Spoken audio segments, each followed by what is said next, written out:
Alrighty.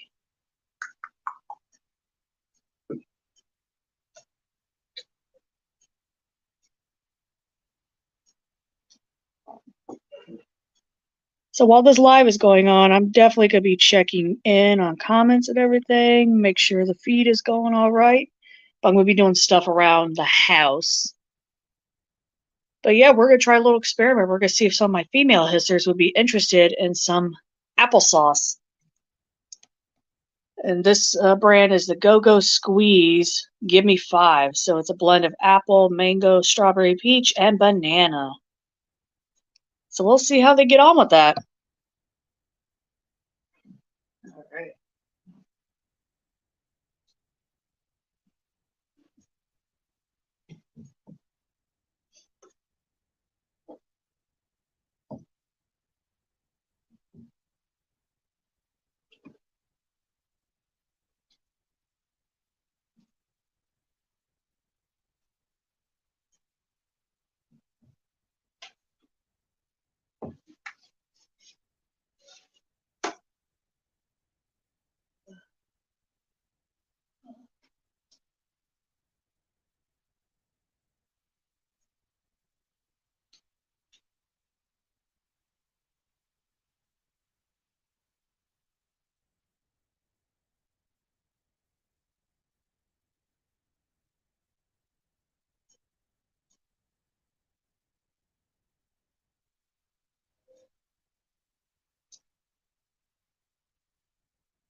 Oh, looks like we got some movement.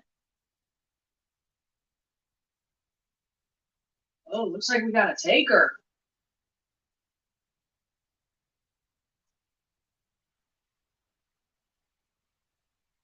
And apologies for the bad lighting. The only lighting they get during the day is that heat lamp.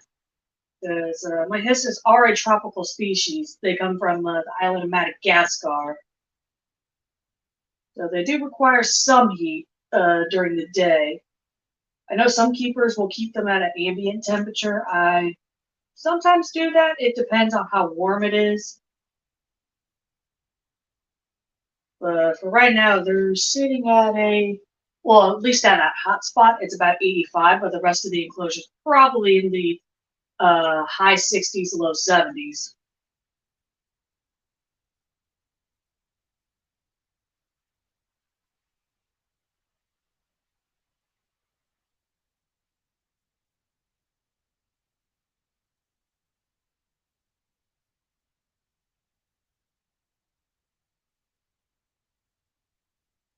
Well, maybe no takers.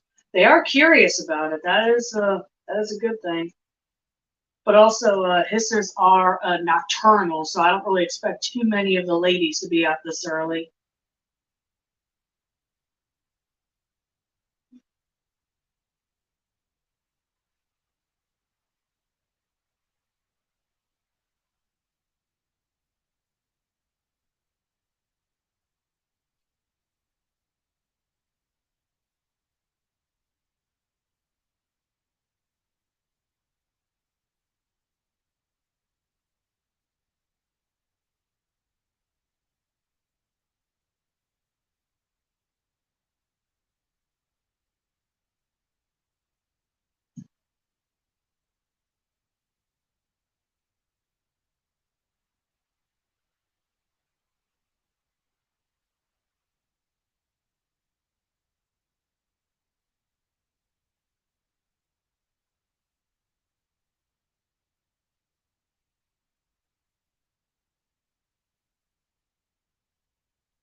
I gotta love having the window crack. I could hear everybody starting their cars.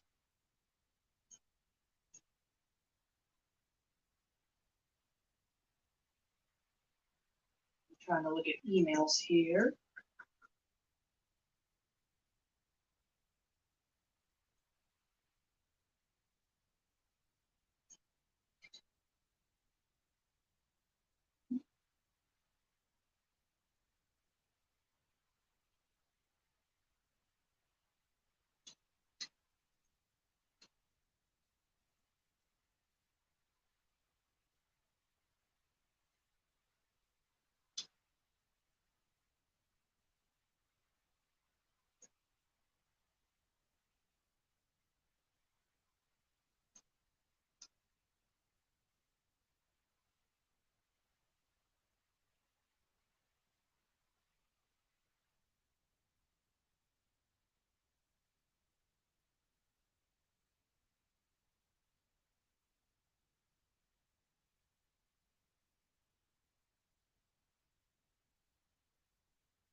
And also checking on the baby hisses that are born a couple of days ago. And they're doing good. Got a lot of them now. Goodness.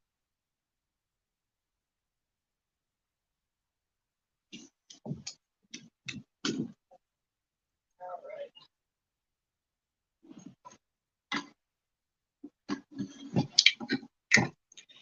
Any apologies for any like weird rustling about? That's just me kind of just doing stuff.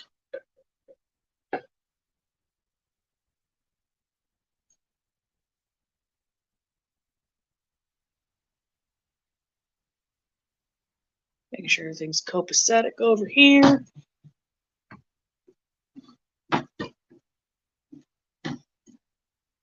There we go.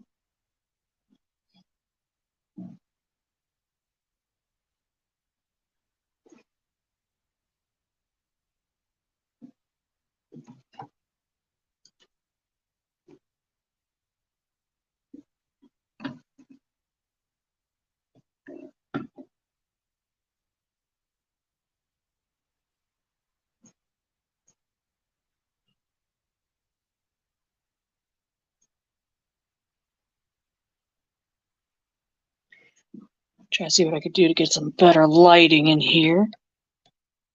Well, that doesn't help much. All right. Never mind on that.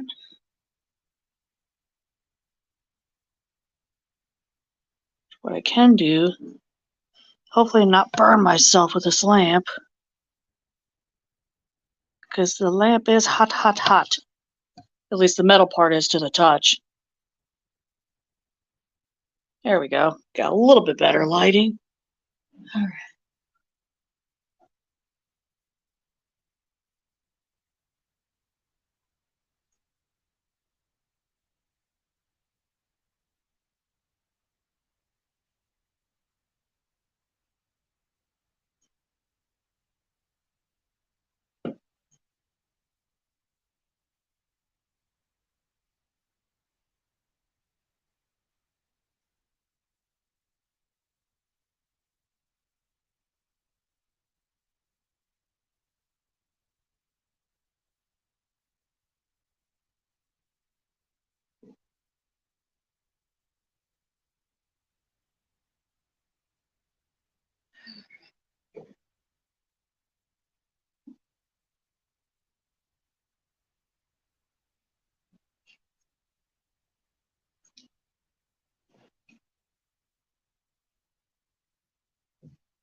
All right, so if anyone coming in hears some weird content in the background, I do watch a lot of different videos on YouTube, including Ask a Mortician. She's got some really interesting stuff. So right now I've got her playing on my TV.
By the sixth day, Charles, their best guide, had died.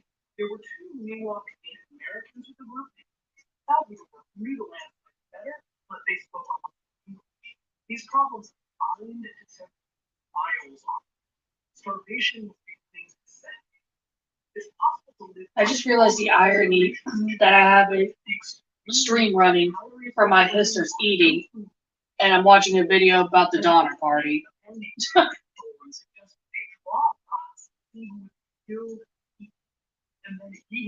So luckily, my sisters have not acquired a taste for human flesh, let alone really any flesh.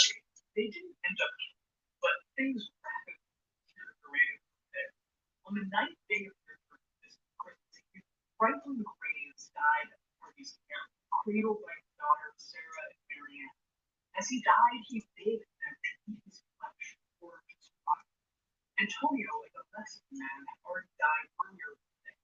Patrick, short straw Dolan, died on Christmas Day, and 13-year-old Will Brookie died the next day. Merry Christmas to all, and long age, essentially cannibalism. By the morning of December, the remaining snowshoe members were ready to butcher dead. That day, everyone except two Ewoks, Salvador, ate them. They split up in separate fires so that nobody would have their own family or watch. This wasn't frenzied eating either. They carefully worked to butcher and dry them and make it portable so it would last for a journey. And after 14 days out, the party was a smooth. They climbed vertically of a rock. By this time, eating their calories at their shoes. Wherever they walked, they were plenty tracks. By January 1st, they'd run out of again, and party member William Foster brought up eating two Ewok men, Louis and Salvador. As Daniel J. Brown offered the different stars above, when killing to survive, it's easiest to kill whatever or whomever least attached. Cattle, dogs, people, strangers, acquaintances, friends, or family. The Miwok men were strangers, could be. The idea was tough, but understandably, Louis and Salvador were like, okay, we're gonna peace out. I was that night. These white people are about to murder and eat us. From here, things went even more. They're now practically naked and barefoot. Sarah Graves' husband, Jay, died, and began roasting his heart on a stick in front of her, so that's a nice detail. Their pain and hunger drove them to the end. William Foster suggested William Eddie they should kill Amanda McCutcheon. Eddie refused on the grounds that McCutcheon was a monk. So Foster suggested butchering Marianne and Sarah Graves because they were not pioneer. Have children and you like dying child. Don't have children and your friends will eat you. Sarah, Marianne, and Amanda didn't have to work because a few days later, the party came across Louis and Salvador, and William Foster abruptly killed them. That night, they made a respectful burial in keeping with their cultural practice. No, they didn't say it. Remember when I told you you would wish this was all dysentery and snake bite? Well, here we are. At last, the final seven, walking corpses, stumbled into a native life village where they finally met a sort of people for lunch, and Amayu guided them off. Over the next 3 months, 4 rescue parties were sent back to try to gather those left behind with varying degrees of success. So, after learning about the sheer level of cannibalism that happened, much worse than I imagined, I became more and more interested in how a modern town named Donner, with all the recreation sport hotspots, also named Donner, reckons with a very dark legacy.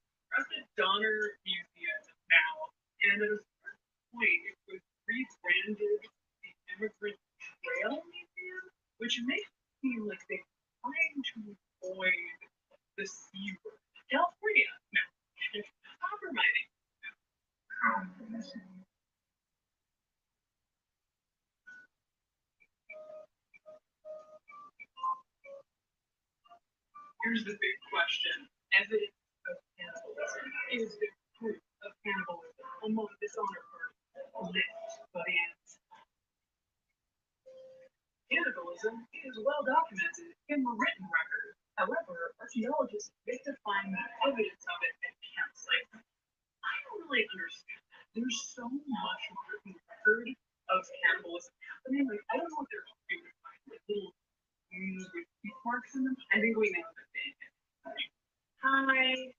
Sorry about the whole starvation cannibalism thing. What we did for survive, I think it's because we have more body fat, relatable. It's 22 feet high. That is how high the snow was when they were trapped here. A lot of snow. I wouldn't do very good with that. Fascinating secret about this pioneer memorial here is that it's also basically a headstone. This is the spot the Green family had their cabin. And after the rescues and deaths, another expedition came, gathered up all the bones and clothing in the area, dug a pit in the middle of the abandoned cabin, and set the whole thing on fire, essentially cremating everything. And then 71 years later, they built more. There is more cannibalism than I expected in this museum. There's not like cannibalism specifics, but there's cannibalism. There may not have been specifics at the dog museum, but that's what I'm here. You're gonna look at your life and go, huh, that's what you've chosen to do with your one wild and precious life. Now, the families left behind at Truckee Lake also absorbed the cannibalism after eating their oxen, dogs, leather, and sheep. The second relief party picked the absolute worst place to camp at the crest of Cedar, Nevada, due to be known as Starved Camp. It's here that Elizabeth brings them. In order to survive, they ate Elizabeth's body. They also included her own young daughter, Nancy, who at the time had no idea she was eating her mother.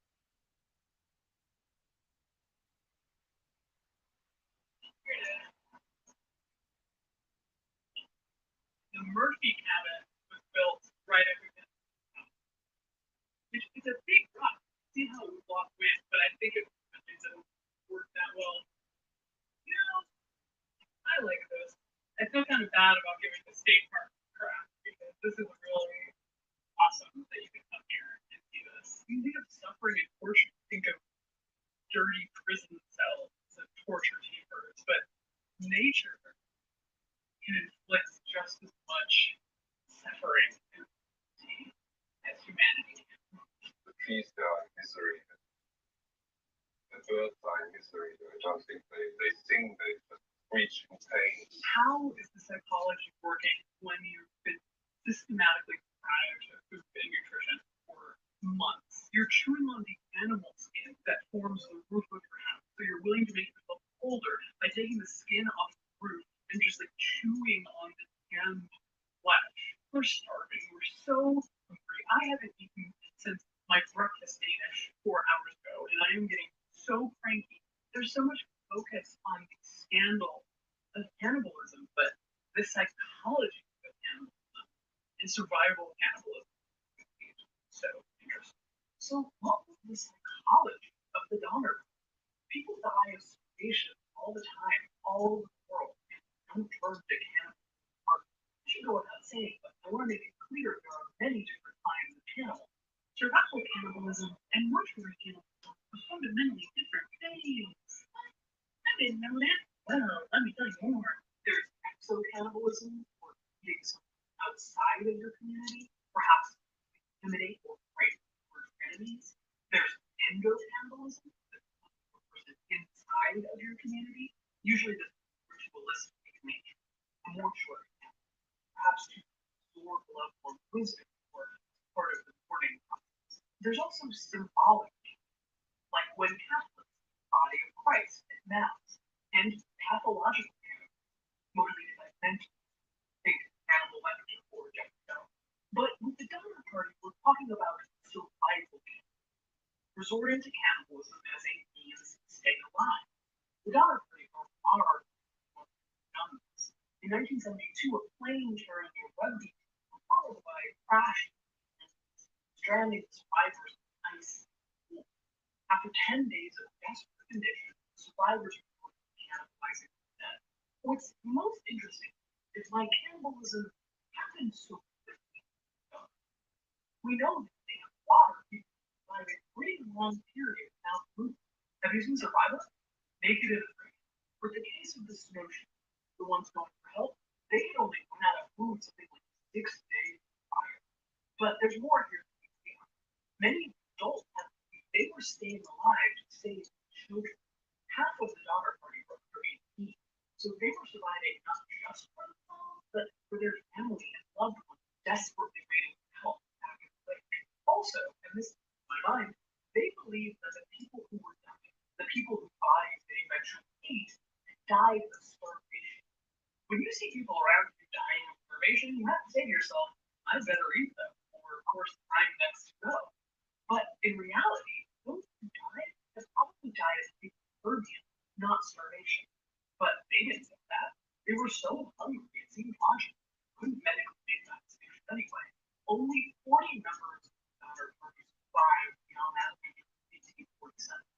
While many of the survivors lived in full and happy lives in California, they were forever responsible by what they had been forced to do.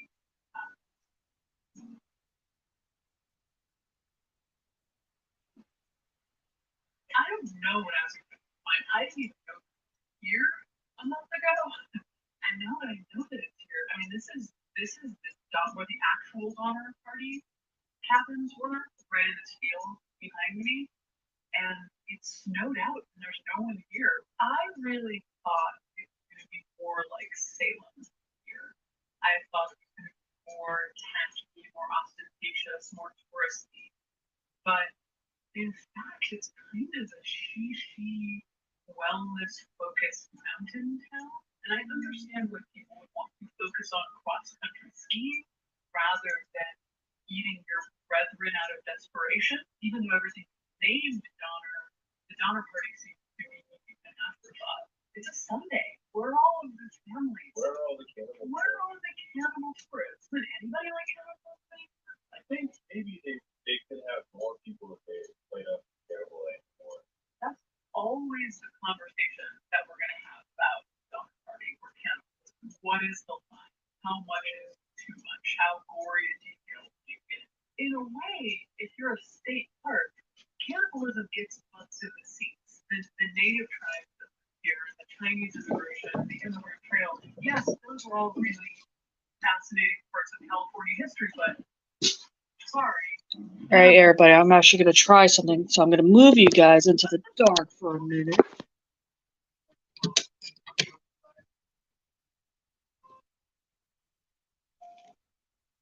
Oh, I know, I'm making everybody angry because I'm moving stuff around. Oh, I'm sorry.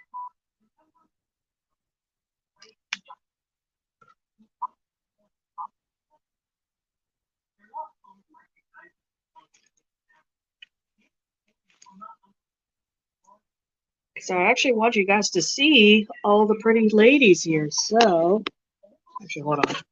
Let me close up the enclosure. So just clean the glass on here.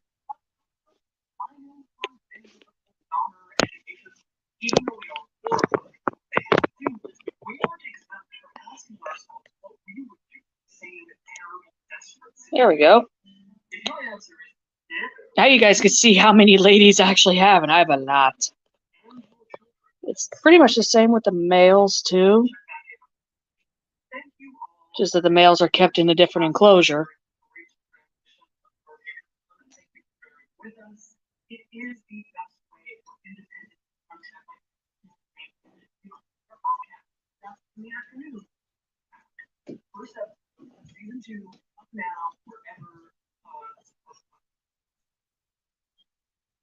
Final thoughts? Don't take any shortcuts. And moving to California is hard. This video was made generous donation from death enthusiasts just like you.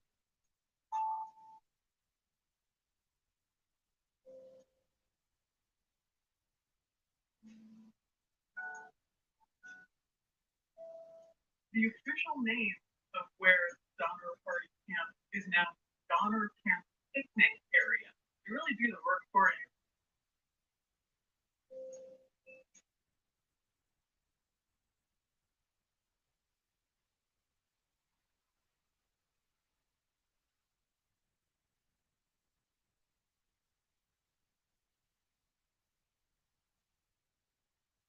The Black Mafia family. My sons did not come from a broken home. They came from a broken city. They stick together no matter what.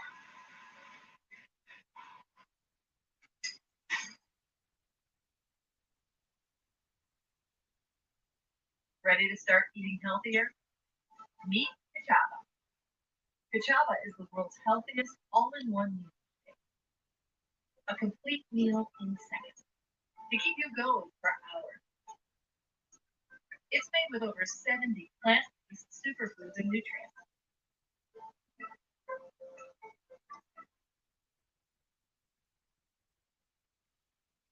Growing up on the west side of Chicago when I was probably about 10 years old, my dad said to me, "You better learn how to swim." And I said, "Why should I learn how to swim?" He says, "Never mind, you learn how to swim. Otherwise, you'll end up like people on the Eastland." The attitude within historical consciousness kind of became, who cares? The tragedy of the Titanic needs no introduction. But what about that just 3 years later, right here in this spot, the Chicago River, another massive ship was killing more passengers than the Titanic, most of them young women and children. And the most pop culture attention that's gotten in recent years is this episode of the late 90s Disney TV show. So, I'll bet you haven't heard of the Eastland disaster. what was, what happened to all of the bodies? And perhaps strangest, why do we seem to have forgotten that it ever happened at all?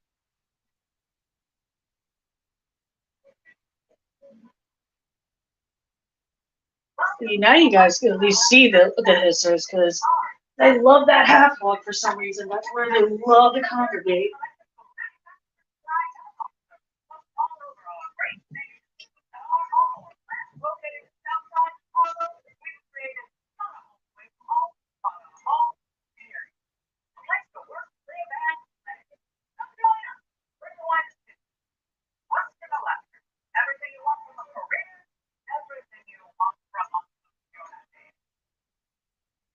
Western Electric's Hawthorne plant was like Google or Apple of 1950.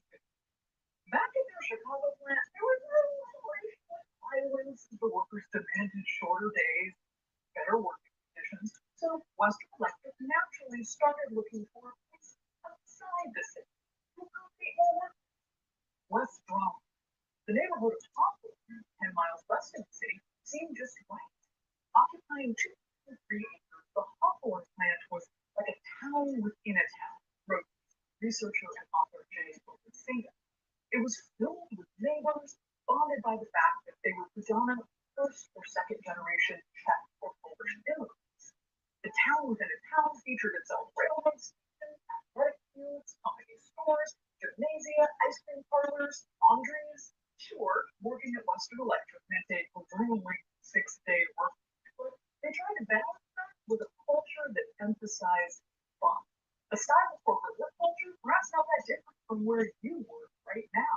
But the foosball table, the hometown kombucha, the nap lounge, in this spirit of fun, an entertainment committee called the Hawthorne Club hosted an annual picnic.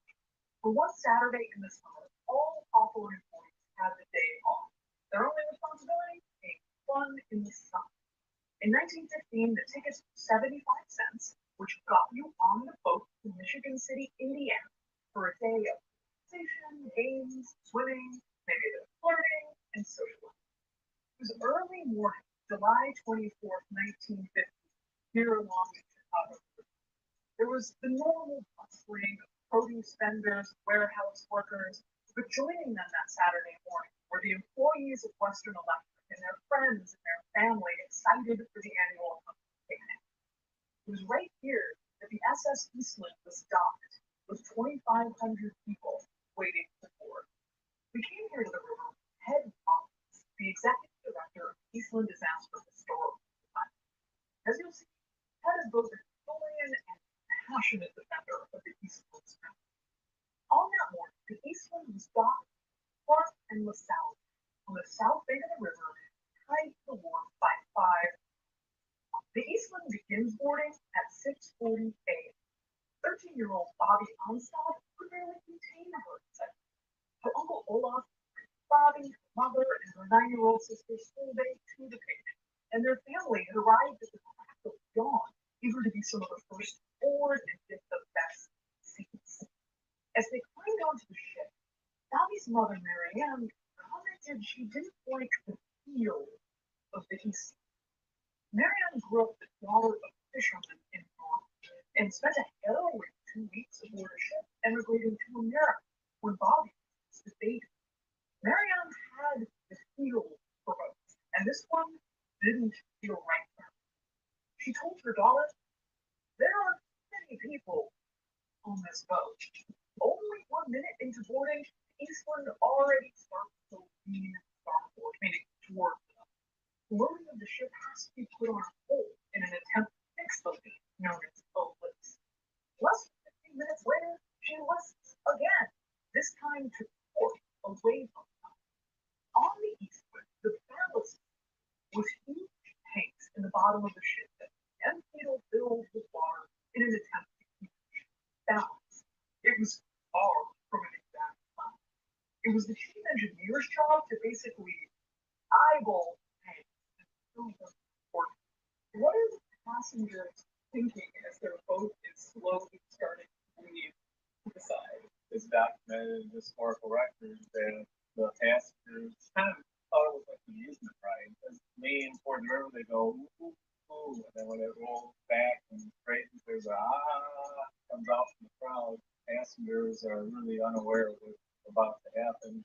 At 7 a.m., they resumed boarding and the leaning to port continued, but the order is still given to start the Eastland engines. By 7:10 a.m., the Eastland reaches the capacity of 2,500 passengers and 70 people. Over the next 10 minutes, the boat leaves, rights itself, leaves, rights itself.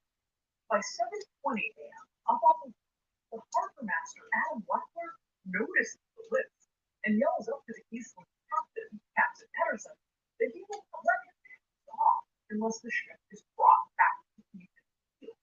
But Captain Pedersen isn't worried. Wait, why wasn't he worried? He wasn't worried because he was extremely used to it. The SS Eastland first launched in 1903, 12 years ago. The ship had a reputation for being cranky, which didn't mean she Hey, Peps, how you doing? rates, but rather nautical lingo for being unstable in the water. She was built by the Jenks Shipbuilding Company, who typically built cargo ships. Cargo ships carry their station. Hope you're having a good day. We're just over here, just kind of hanging out. Was an excursion ship, meaning she carried her weight on the higher decks in the form of passengers. Over the years, the top heaviness of this boat only increased. After the Titanic sank, there was a movement to have more lifeboats on ships. A lifeboat role, which made the Eastland even more common. Then they replaced the lifeboat board with concrete, which made her even more heavy. She wasn't designed well for passengers, but there was more money in passengers. There were countless incidents of the Eastland's wild instability over the years, and it was no secret. In 1910, the Eastland's owner put out a full-page ad in the Cleveland Plain Dealer, saying basically, "We'll give you $5,000 if you can prove the Eastland is dangerous."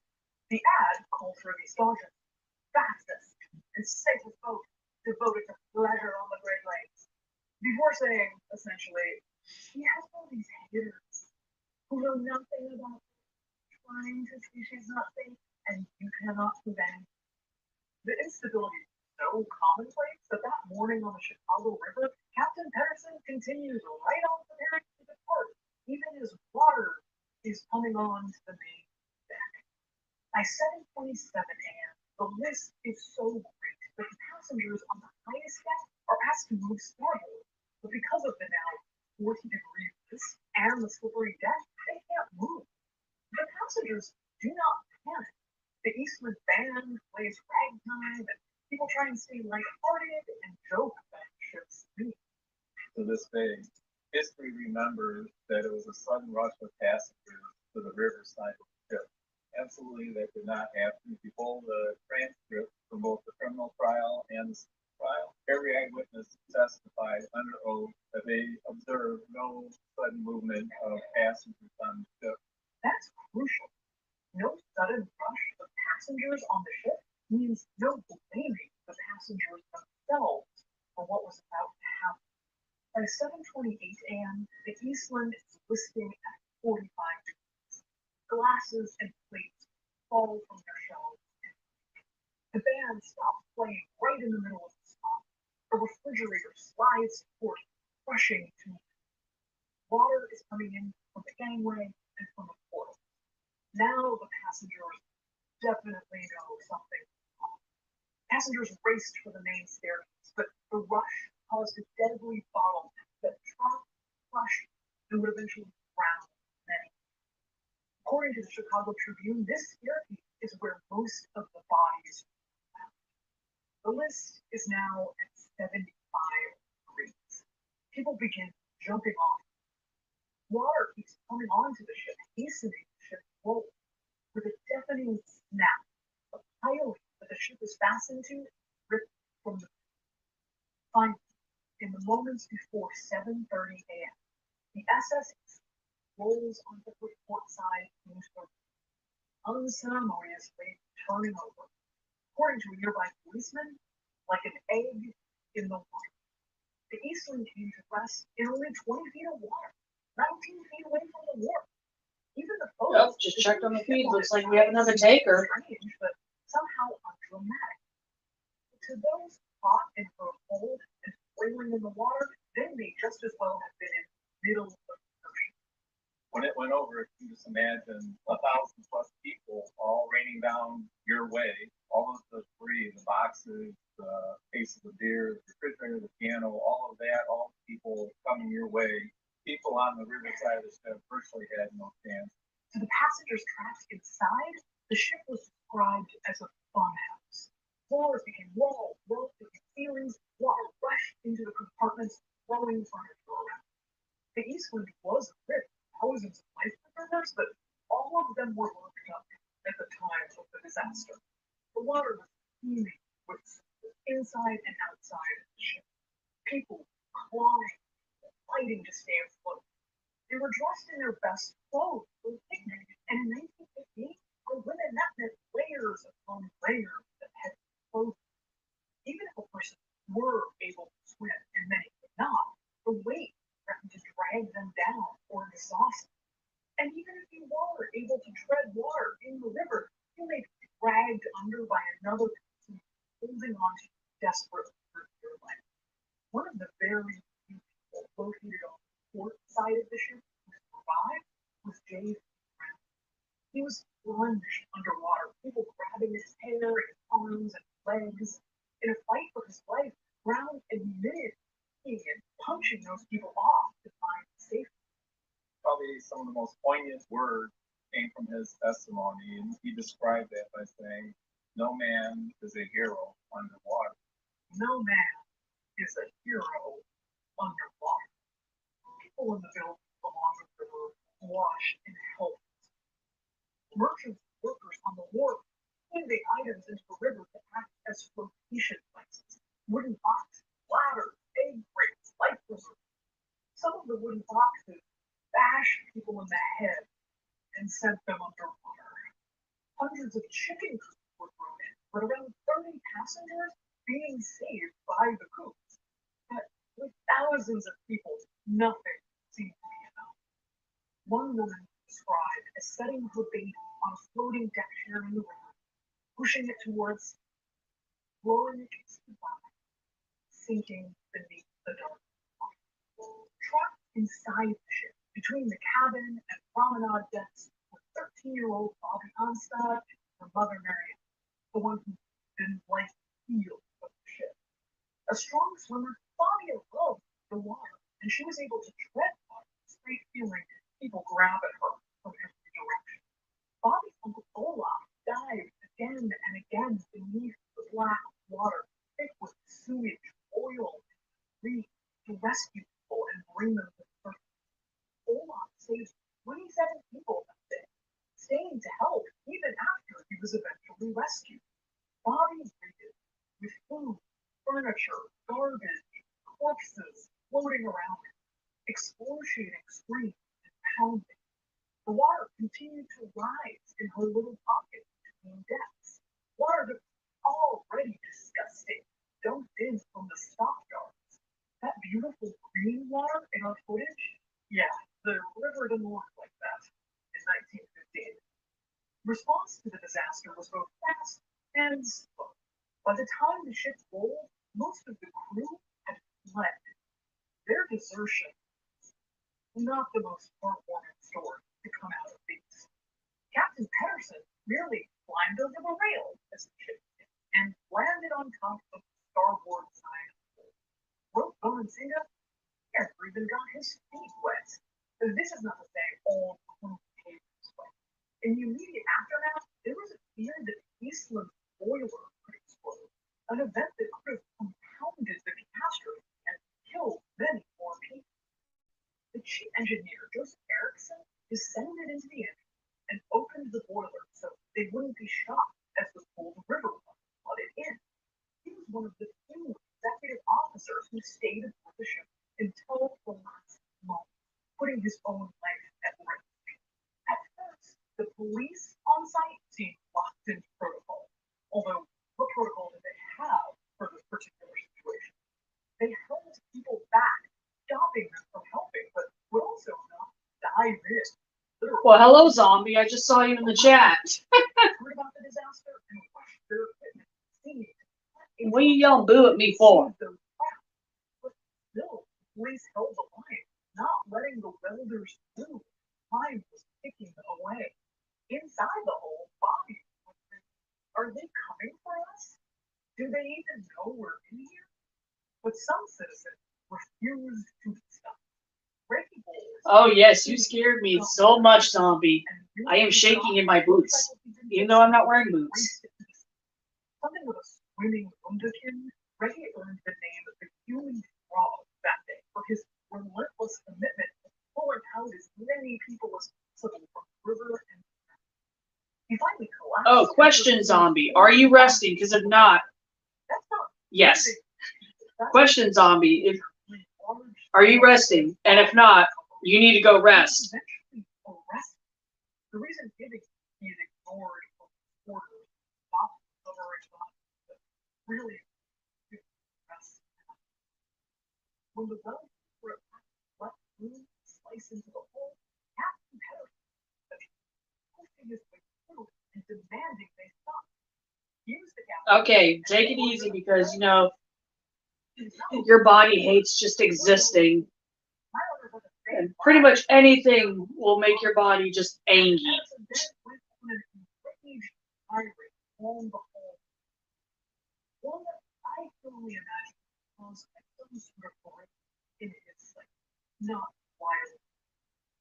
Of course, the crowd that knows the whole beast crowd. Both Patterson as well as the first eight were eventually arrested by Captain Police Chief for their. Oh yeah, there's been a couple of girls that have been going in and out and eating a little bit of it. So they are nibbling at it. They're not going full ham, which is to be expected. For them, I don't think they're used to that sort of texture. But they are showing interest in it. They're just not swarming it like they would their normal food.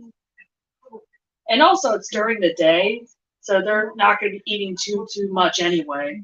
Like if I did this at night, they'd probably be all over it. But it was even more as the screaming will stop.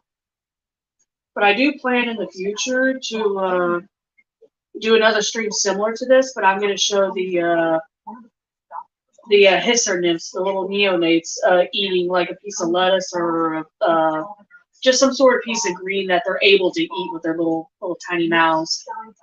Because usually they will swarm food like there's no tomorrow. It's really interesting to watch.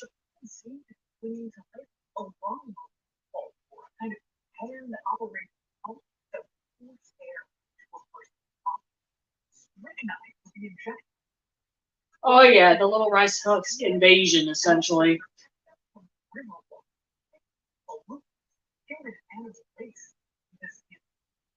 Nobody knew more about the horror dark, crowded water than the diver who can assist rescue. Wearing the heavy metal helmets and old suits, they didn't have oxygen. Their breathing was the snake behind them flew direct with a constant threat of their air supply being pinched or cut off while they foul. The divers in the hall, they were hoping to find survivors and be able to rescue them, but really by the time they arrived, and entered the hull of the Houston, it was nothing but a recovery mission, removing victims from the ship at that point in time. As the day wore on, rescuers pressed, most stopped only by exhaustion. Pilot Frank Slicker had been at the scene all day and was part of a bucket brigade that pulled bodies from the river, handed them over to stretcher bearers. At one, he was handed a small body of Tom, who, upon closer inspection, turned out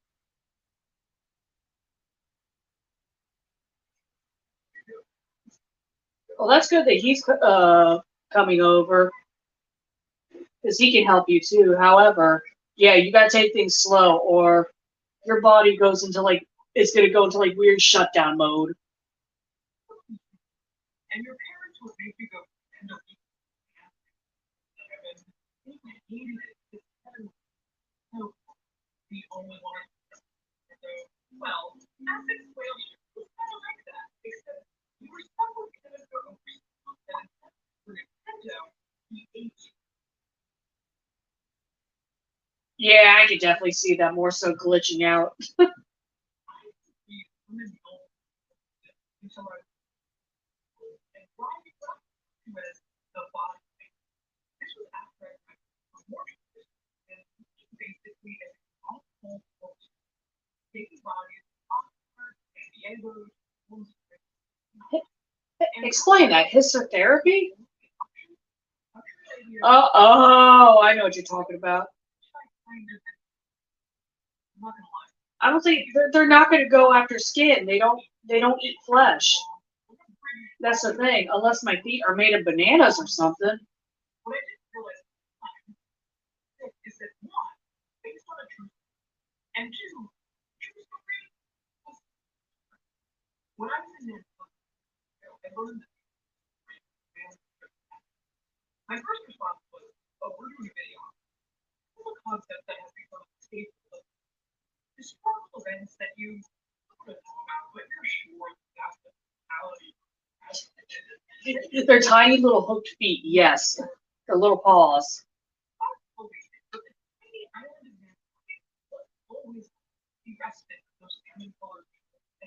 Even though you're thoroughly convinced that hissers can, bite veins and drink up juices out of humans, which, by the way, folks, is not the case. Zombie's just not a fan of most insects. But she is fairly good about my hissers, though.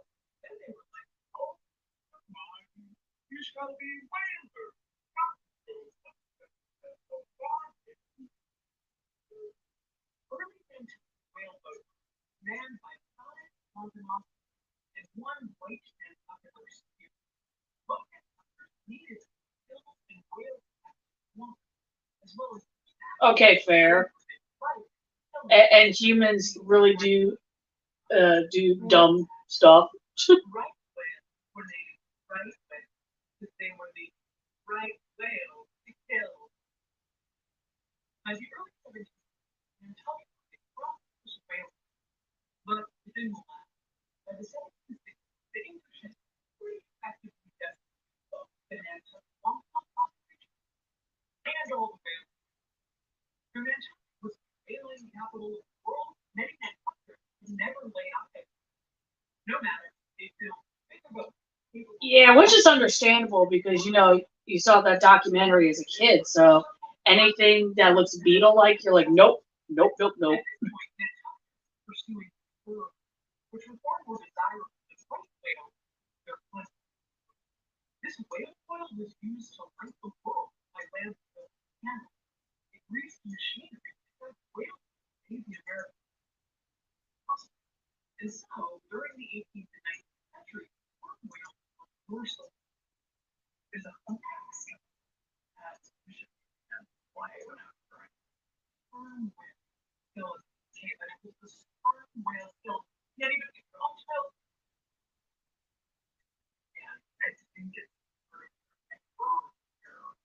I mean, if it makes you feel any better, zombie, I am watching Ask the Mortician, and she's talking about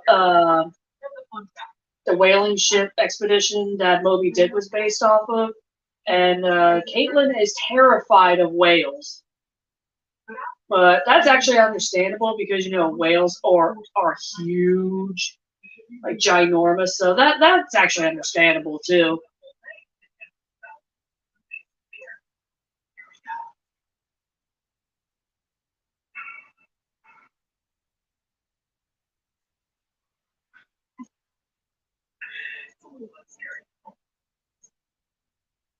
I know I love whales too.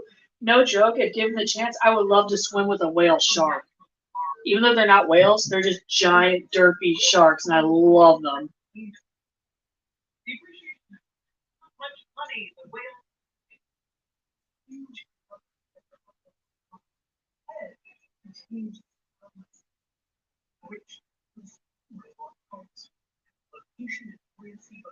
hmm It's funny, whale sharks look like they can eat you, but physically they cannot. But yeah, they're so beautiful. Like, I love them. Arguably one of my favorite species of sharks, but I also love the leopard sharks as well, which they had one at the Baltimore Aquarium, and I wanted to take it home. It was so pretty.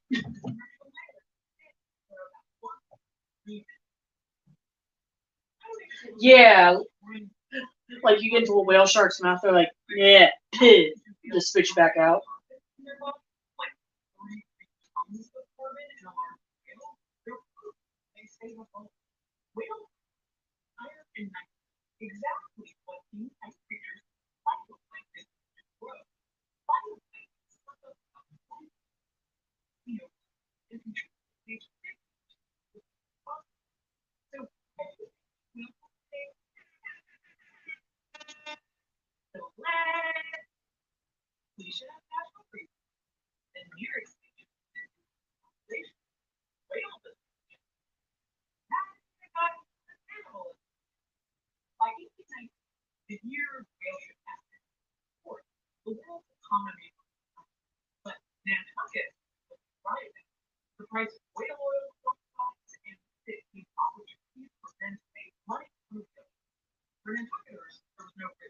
Yeah, exactly. They'll take a chunk out just because they want to know if you're actual food or not. Like they normally actively don't try to seek out human as prey. They just take that bite and then they're just like, oh, you taste weird. And yeah, exactly. It's like human flesh tastes weird and they leave. However, that bite is horrendous, but still, it's only that one bite.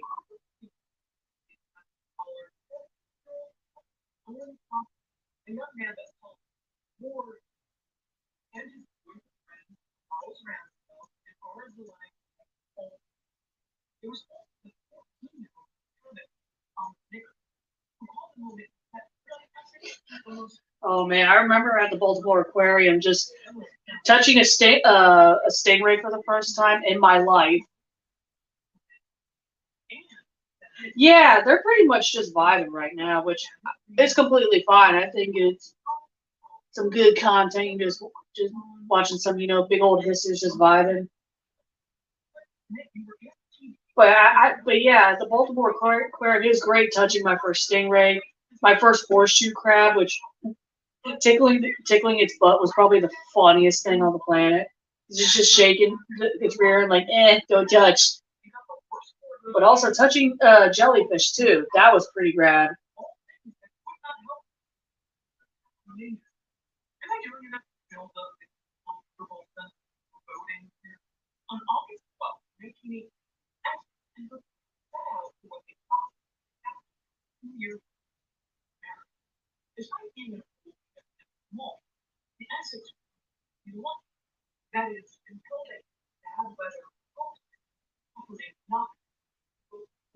Right, it's like a trippy texture to hold. It's just like, whoa.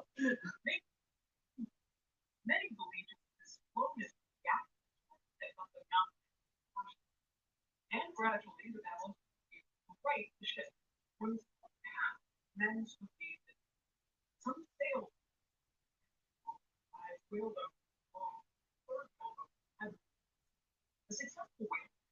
Right, like you see it, and then you touch it. It's just like, is this really a living animal? What in the world?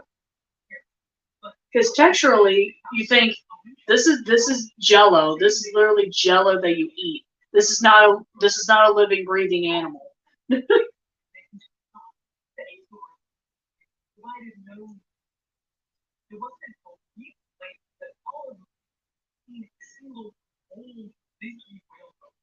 I mean, at that same aquarium, they had the Australian section where I shouldn't have done this, but I did this essentially on accident, where I booped the snout of a fly river turtle, and then that beautiful lungfish that kept coming up to the front of the glass was, oh, it was so cute. But that fly river turtle, I was just like, oh, hello, poke snout. Then I see the signs like, don't stick your hands in there. I'm like, uh-oh, I did it bad.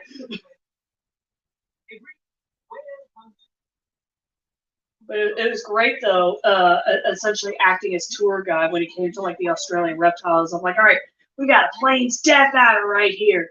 If it bites you and you don't go to the hospital immediately, you're probably going to die.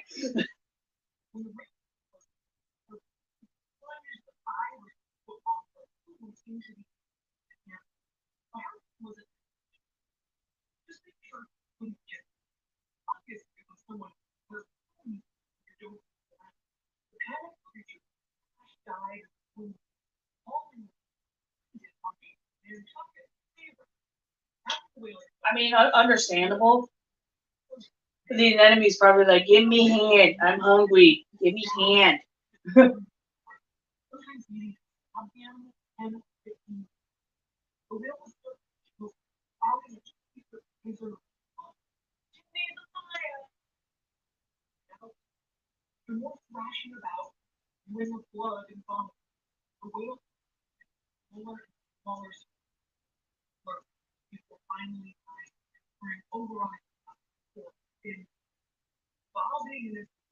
I've never touched a sea cucumber. That would be another interesting one because, yeah, they're swishy.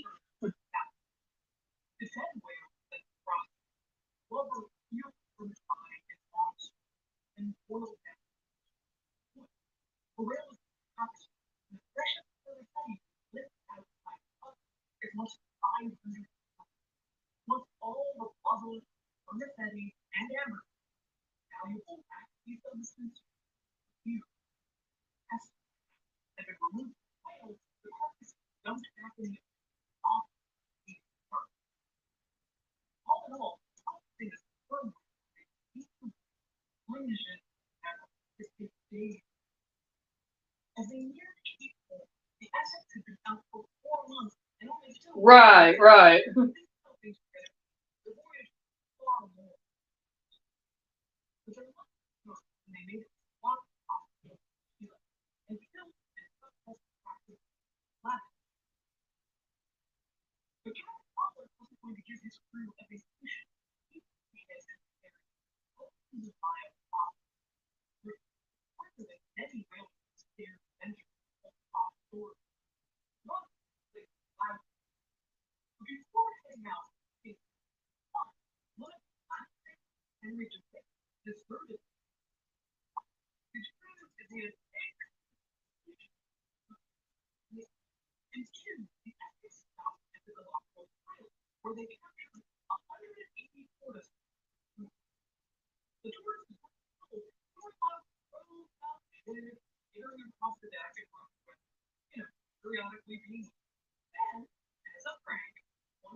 Suddenly,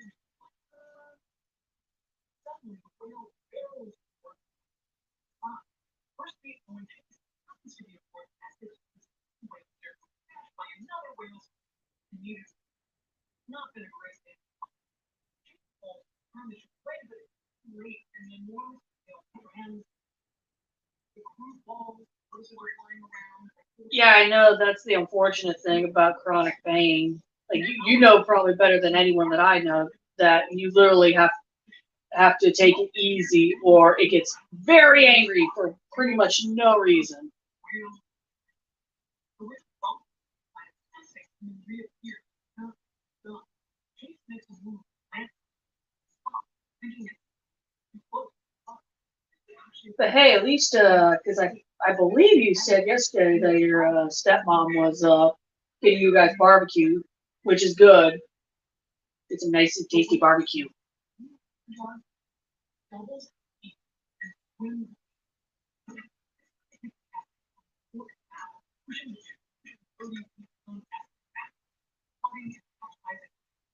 Chase and Nick said the men left the ship barely trying to cross the navigational equipment and scrambling for the whale.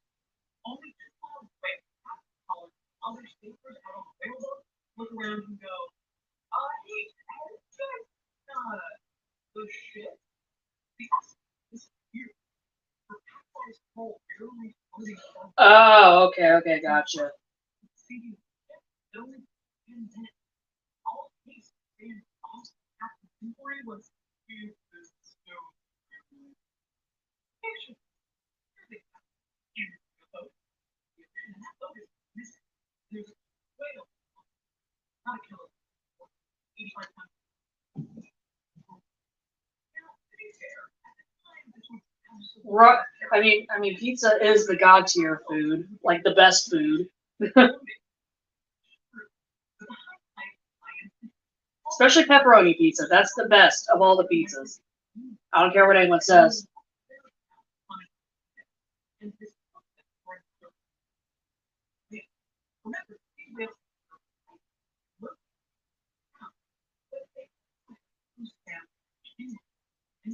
Yes, you are.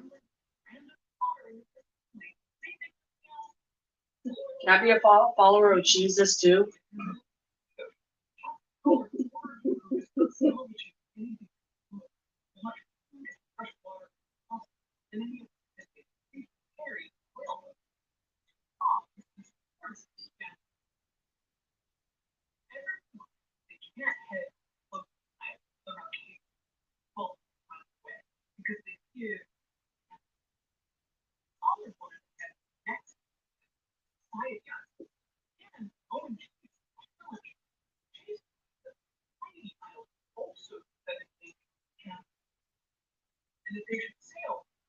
Yay!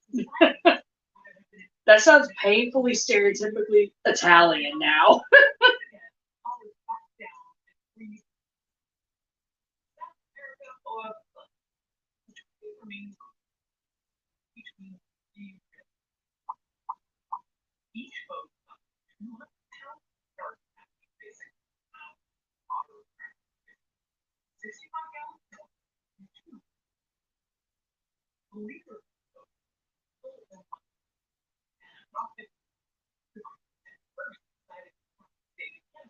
Not only does it boost morale, the players need now where's both without any navigation.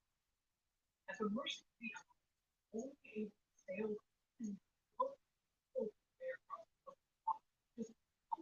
All right, everyone. I'm probably gonna. Actually, I think I am gonna end the stream here because I'm streaming from my cell phone. My cell phone's getting close to dying. However, probably soon, probably after me and Zombies stream. Sorry, I'm just reading Zombies' comment. but yes. I'm going to end the stream here and soon be on the lookout for a stream of the babies eating, which would be a lot more interesting than this. We won't just watch, adult hissers just vibing. All right, so I'll see you all soon. Bye-bye.